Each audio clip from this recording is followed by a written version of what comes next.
Hi and welcome to this swim log with me, Wayne, from swimmingcyclingrunning.com. Well, we're still in lockdown effectively, although we're slowly coming out. But things like swimming pools and gyms are going to take a long time to actually open up. So I've seen a lot of people try tethered swimming. Excellent idea, but I think most people are actually getting it slightly wrong. So I'm going to tell you exactly how to make your tethered swimming sessions absolutely fantastic. Now, as a coach, when I look at a session, I'm looking to see perfection in every single thing. And if the tether that you set up restricts your movement or makes your movement something that it's not going to be when you actually go back to swimming, then you're actually not practicing what you should be practicing in the water. Now, if you tether your feet, there's virtually no way you can actually get good rotation in the longitudinal axis as you're swimming. And that's exactly what you want. So you're affecting negatively the stroke that you're doing. How could we possibly do that better so that we get really good rotation and can practice potentially all the strokes without being inhibited by the actual tether? And a thought struck me, and it was this: a GoPro harness.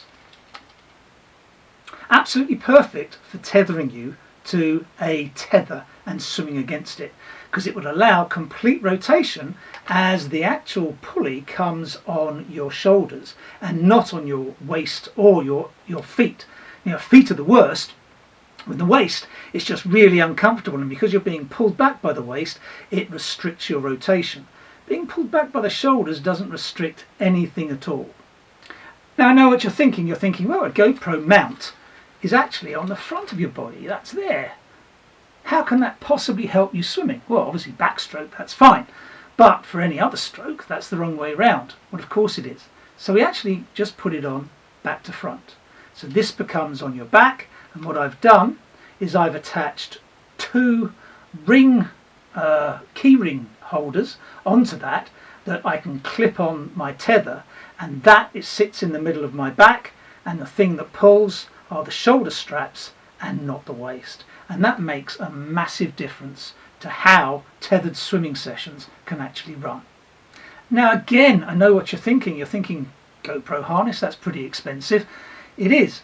But when I tried this and it worked, my wife looked on Amazon and got this one for $9.95. And I think this is every bit as good as the one from GoPro, and it really does work. She's been doing sessions in the pool, tethered, and this has really helped her do it. The second thing is the tethering setup. Now, to illustrate that, we're going to have to go outside to my pool. So I actually have two setups, and here's setup number one. You can see what I've done is I've taken two bamboo sticks and I've actually joined them together.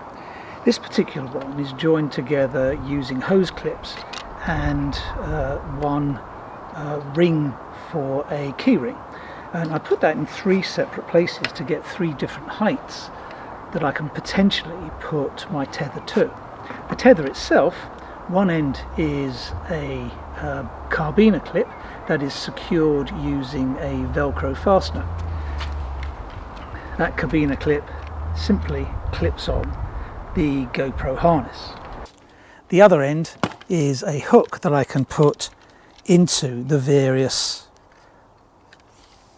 hooks that I've got on here. Now, I have got this also linked at the back, so I've got it through a hook on the wall, and because it's a short wall, I've actually got a hook at the back because I'm quite a powerful swimmer, and when I bend this too much, it has a tendency to break right at the bottom. So this just pulls it back a little bit, but gives that little bit of flexibility, enabling me to move it. That's the first setup, and that really works well for me. Now here's the second setup, and the second setup is simple. I've just created zip ties to hook the bamboo together, and I've also used a zip tie to create the loop that the bungee is connected to. But I connect the bungee to the harness in exactly the same way, except this is now tied off. It's not actually using a zip tie to tie it, but that works just as well. This is connected again to a hook in the ground. This really does bend quite a long way, and it's perfect for my wife, who's a slightly less strong swimmer than I am. Now there's a massive difference between swimming freely and swimming tethered. And that massive difference is that when you're swimming freely, you anchor your arm in the water and you move your body past that point. When you're tethered, you actually anchor your arm, but you're actually pulling back against the water. And that puts a lot of strain on the shoulders. So a session tethered is actually more strenuous and more fatiguing than a session if you were just swimming naturally. Now that's hugely important to know, because if you know you're being more fatigued, you want your swims to be potentially shorter than they normally would be, and your whole session potentially to be shorter than it normally would be. So a half-hour session tethered is probably the equivalent of an hour and 15, even an hour and a half swimming freely in the pool. That being said, what sort of session would I actually do in the pool? How would I organise it or structure it? Well, effectively I'd structure it no differently than I'd structure any session. I want a warm-up, I want some drills, I want some leg work, I want some hard work, and I want to finish and cool down. And that's exactly the same as any other.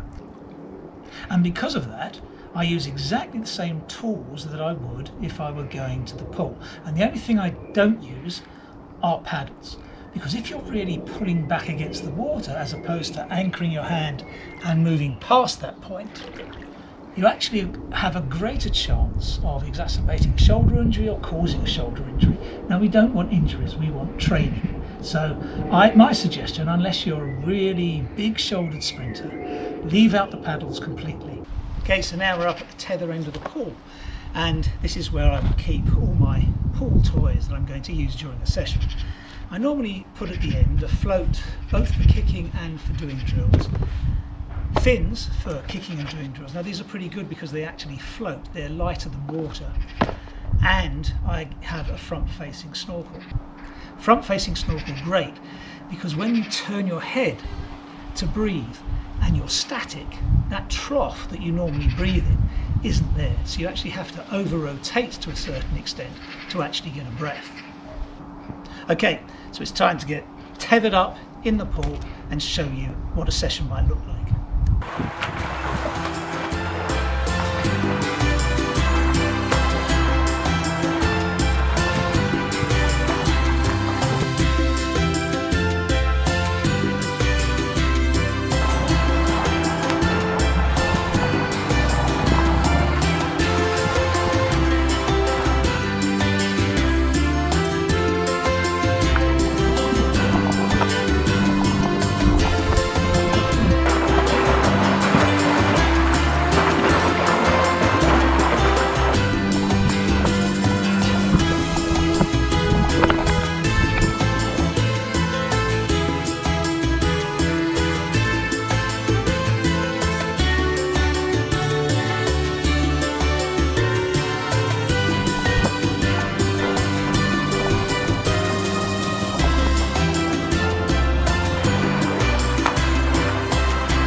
So with the right kit, a tethered swim session can not only be really good, it can be really interesting and you can enjoy it lots, but you really do have to set it up well.